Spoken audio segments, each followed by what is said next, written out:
புதுச்சேரியில் வருமான வரித்துறையின் புதிய அலுவலகம் திறக்கப்பட்டது ஒரு சிறப்பு பார்வை.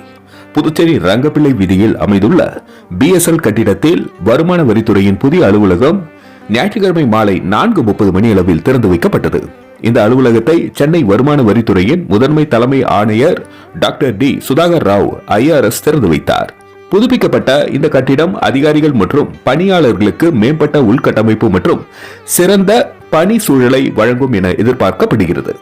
இந்த நிகழ்ச்சியில் வருமான வரித்துறையின் மூத்த அதிகாரிகளான தலைமை ஆணையர்கள் திருமதி S. பத்மஜா, டாக்டர் ஷகீர் உசைன், ஜெகதீஷ் சந்திரகர் ஆகியோரும் சென்னை கூடுதல் வருமான வரி ஆணையர் க. வீரமணி மற்றும் புதுச்சேரி கூட்டு வருமான வரி ஆணையர் ரா. அன்பழகன் ஆகியோரும் கலந்து கொண்டனர்.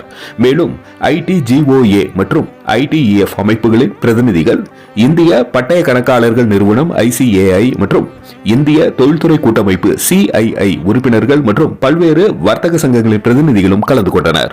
இந்த நிகழ்ச்சியில் உரையாற்றிய முதன்மை தலைமை ஆணையர் OSD doctor D Sudhakar Rao, 2022 ஆண்டு வருமான வரித்துறைக்கு ஒப்படைக்கப்பட்ட இந்த கட்டிடத்தை புதுப்பிக்கும் பணிகளை எளிதாக ஒத்துழைத்த BSNL அதிகாரிகளுக்கு, குறிப்பாக BSNL முதன்மை பொது மேலாளர் டி திலகவதி அவர்களுக்கு நன்றி தெரிவித்தார்.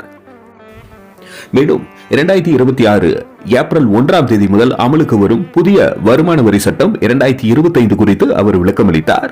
6 தசாப்தங்களாக நடைமுறையில் உள்ள வருமான வரி சட்டம் 1961க்கு மாற்றாக அமலுக்கு வரும் இந்த புதிய சட்டம் காலாவதியான பிரிவுகளை நீக்கி சட்டத்தை சுருக்கமாக மறுசீரமைத்து எளிய மற்றும் தெளிவான மொழியில் வடிவமைப்பதன் மூலம் வரி அமைப்பை எளிமைப்படுத்துவதை நோக்கமாக கொண்டுள்ளது என்று அவர் தெரிவித்தார்.